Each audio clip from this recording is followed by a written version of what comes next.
The best thing I know to do is to get good and hungry, feeding on what could be possible, your future, and all those other aspirations. The thing that got you there is not going to keep you going. I'm going to go over, in my opinion, the 6 stages of sitting at the table of success for too long. Number 1 is complacency. You've already won. You've made it. Everyone doubted you. The people that hated, all those things that go through your head once you make it, you won. Now the complacency sets in. That same hunger and drive starts to fade away.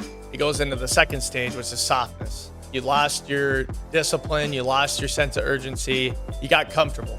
Usually it takes some time. I think you should definitely celebrate your wins, but if you sit there for too long, get that complacency, get that comfort, it'll go on to the 3rd thing, which in my opinion is entitlement. The ego kicks in now. You've sat too long, and now you start going over your win now. You start talking about it to others and living in that area. And it might only have been a couple weeks, a couple months, maybe a year ago. It still feels pretty fresh, but your sense of entitlement starts to kick in. A lot like a kid born into a family that has money. If the parents aren't careful, that gratitude can flip into expectation. From that step of entitlement, you can lose your sense of purpose.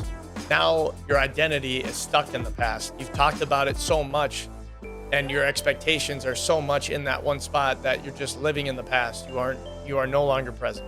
Once you sink to that spot, what gets really tough is the isolation. You might still have those people that even cheered you along the way, but that's all that's left around. And they're going to keep doing it, but you know that you're not personally growing in this moment.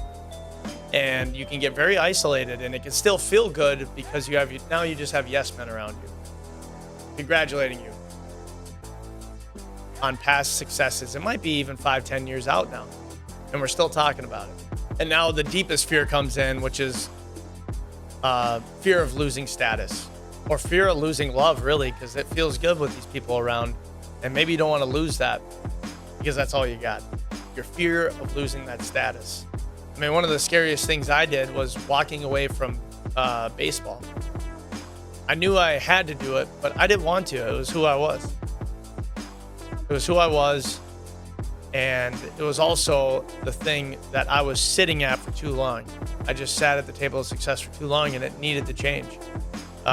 Whether I needed to just go somewhere else to play, or I just needed to switch everything up entirely and do something different, get some new insights. And I jumped through that hole of unknown, and on the other side, it's so much better.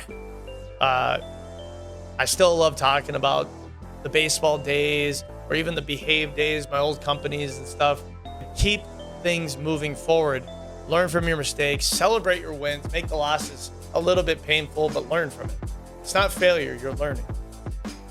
And then take that and keep moving forward, and don't let this cycle repeat itself where you have that fear of losing everything, so then you just go right back into what you know.